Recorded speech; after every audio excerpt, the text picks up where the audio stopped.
Hello students, I am your teaching mentor Shivam Raj Singh और आज हम लोग जानेंगे कि कैसे हम अपने नीट 2023 के ओएमआर शीट को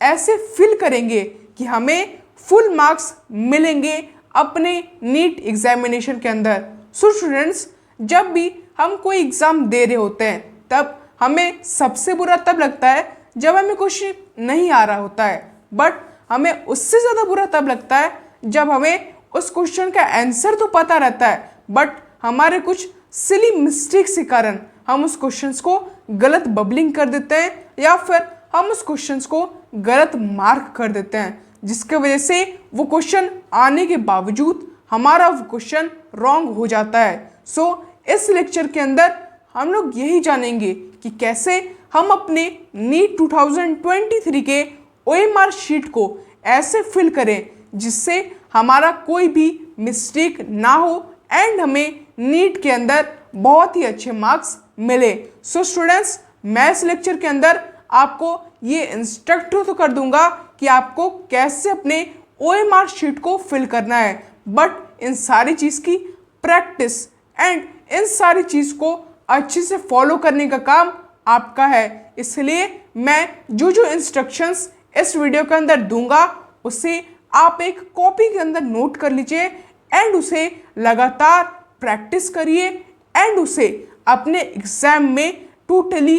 बिल्कुल ध्यान से एंड फोकस के साथ उन सारे इंस्ट्रक्शंस का फॉलो करिए एंड अपने एग्जाम को बहुत ही अच्छी तरीके से एंड हायर रैंक के साथ कंप्लीट करिए। सो स्टूडेंट्स, बिना किसी देरी के हमारे इस लेक्चर को स्टार्ट करते हैं। सो सबसे पहले हम लोग क्वेश्चन पैटर्न को देख लेते हैं कि हमारे नीट एग्जाम के अंदर क्वेश्चन का पैटर्न किस तरीके से रहता है। तो हमारे नीट एग्जाम के अंदर टोटल 200 क्वेश्चंस पूछे जाते हैं, जिसमें क्वेश्चंस बेसिकली दो सेक्शंस के अंदर डिवाइड रहते हैं, पहला section A and second section B. अब सेक्शन ए के अंदर आपसे जनरली 35 क्वेश्चंस पूछे जाते हैं, जिसमें से आपको जितने क्वेश्चंस आ रहे होते हैं आपको उतने क्वेश्चंस का आंसर करना पड़ता है। मतलब कि अगर आपको 35 क्वेश्चंस में से 30 क्वेश्चंस आते हैं तो आपको 30 क्वेश्चंस का ही आंसर करना पड़ता है। अगर आपको 35 में से 35 क्वेश्चंस आते हैं तो आप सारे क्वेश्चंस का भी आंसर कर सकते हैं, बट वहीं पर सेक्शन बी के अंदर आपसे 15 क्वेश्चंस पूछे जाते हैं, जिस 15 क्वेश्चंस में से आपको सिर्फ 10 क्वेश्चंस का ही आंसर करना रहता है। अगर आप उन 15 क्वेश्चंस में से सारे आते हैं तो आप सारों को मार्क नहीं कर सकते हैं, वरना आपको सारे क्वेश्चंस के मार्क्स नहीं मिलेंगे एंड आपके एडिशनल मार्क्स भी कट हो जाएंगे। सो नीट के अंदर जनरली 4 सब्जेक्ट से क्वेश्चंस पूछे जाते हैं, पहला botany, second geology, third physics and fourth chemistry, and सबके अंदर सेम क्वांटिटी ऑफ क्वेश्चंस आते हैं। सेक्शन ए में 35 एंड सेक्शन बी में 15 क्वेश्चंस ही आते हैं। अब हम लोग बात करते हैं उन इंस्ट्रक्शंस की जिसे हमें अपने एग्ज़ाम में फॉलो करना है अपने एग्ज़ाम को बहुत ही अच्छे तरीके से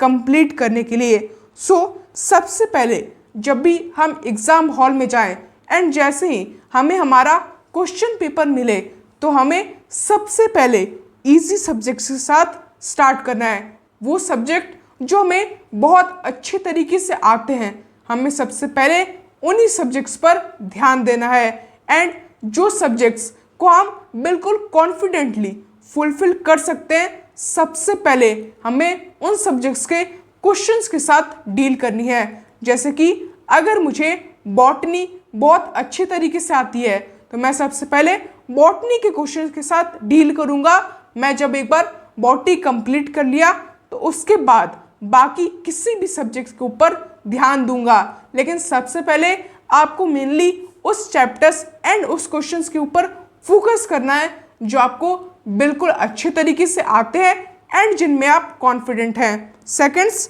अटेम्प्ट क्वेश्चंस इन सेट्स। हमेशा आपके क्वेश्चंस को आपको सेट्स के अंदर अटेम्प्ट करना है। अब यहाँ पर बहुत सारे स्टूडेंट्स मिस्टेक क्या करते हैं ना कि वो अपने सारे क्वेश्चंस के आंसर सबसे पहले अपने क्वेश्चन पेपर में मार्क कर लेते हैं, जिसकी वजह से लास्ट टाइम में उनके पास ये मौका ही नहीं रहता है कि वो उन सारे क्वेश्चंस को अपने OMR शीट के अंदर फिलअप कर पाएँ, जिसकी वजह से उन्हें काफ़ी सारे क्वेश्चंस आते तो हैं, तब भी उनके बहुत से क्वेश्चंस छूट जाते हैं। तो इससे बचने के लिए आपको क्या करना है कि सबसे पहले आपको 20 क्वेश्चंस का एक सेट बना लेना है। अब जो सब्जेक्ट आपको सबसे अच्छे से आता है, सबसे पहले आपको उस सब्जेक्ट के क्वेश्चंस को देखने हैं एंड उसमें से 20 क्वेश्चंस का एक सेट बना लेना है। सबसे पहले आप 20 क्वेश्चंस को अपने OMR शीट के अंदर फिल करोगे एंड उसके पहले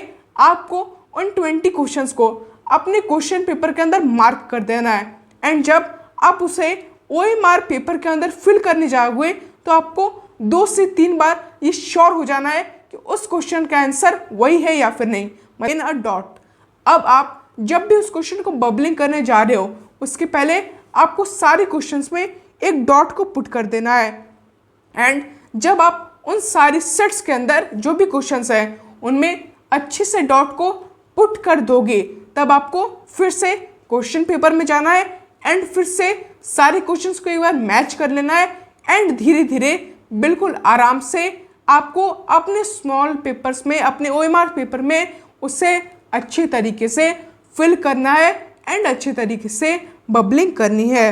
अब बात करें कि आपको किस तरीके से अपने OMR पेपर को फिल करना है, तो सबसे पहले आपको क्या करना पड़ेगा कि जो भी क्वेश्चन आपको आता है जिससे आप श्योर हो गए हो, जैसे 1 का B है, अगर आप ये अच्छे तरीके से श्योर हो गए हो तो सबसे पहले आपको B नंबर की आउटलाइंस को ड्रॉ करना है। ऐसा नहीं कि आप B नंबर को ड्रॉ करोगे इनसे एंड बाई चांस कोई गलती होगी एंड वो बाहर निकल गया, ऐसा आपको नहीं करना है। सबसे पहले आपको आउटलाइंस मार्क करनी है एंड धीरे धीरे अगर आउटलाइन जब कंप्लीट हो जाए तभी आपको अंदर वाली सारी चीज़ें फिल करनी है। पहले आपको आउटलाइन से ही स्टार्ट करना है, वरना अंदर से स्टार्ट करने के कारण कई बार स्टूडेंट्स से कुछ मिस्टेक हो जाती है एंड वो नंबर बाई चांस गलत हो जाता है, जिसकी वजह से आपको बिल्कुल अच्छे से ध्यान रखना होगा एंड अपनी बबलिंग स्पीड को फास्ट करने के लिए नीट एग्जामिनेशन से पहले आपको OMR शीट को 10 से 15 बार फिल करके ट्राई कर लेना पड़ेगा। आपको अपनी फिलिंग स्पीड को काफ़ी ज़्यादा फास्ट कर लेना पड़ेगा, तभी जा कर के आप अपनी नीट की OMR शीट को टाइम पर फिलअप कर पाओगे, वरना हो सकता है कि आपकी स्पीड स्लो होने की वजह से आपके कई सारे क्वेश्चंस छूट जाए जो आपके आते हैं। इसलिए आपको घर पर ही एक OMR शीट को प्रिंट करवा लेना है एंड उस पर बहुत ही स्पीड से टाइप करने की, बहुत ही स्पीड से फिलअप करने की कोशिश करनी है, वरना आपका OMR पेपर छूट भी सकता है। इसलिए हमेशा बार बार प्रैक्टिस करते रहिए एंड फुल्ली कॉन्फिडेंट होकर के, फुल्ली फोकस होकर के अपने एग्जाम में जाइए एंड उसे बहुत ही अच्छे से कंप्लीट करके आइए। तो स्टूडेंट्स, इस लेक्चर के अंदर इतना ही। अगर आपको ये इंस्ट्रक्टिव वीडियो अच्छी लगी हो तो इस वीडियो को लाइक ज़रूर से कर दीजिएगा एंड हमारे चैनल को सब्सक्राइब भी कर दीजिएगा। तो मिलेंगे आपसे नेक्स्ट वीडियो के अंदर, तब तक के लिए धन्यवाद।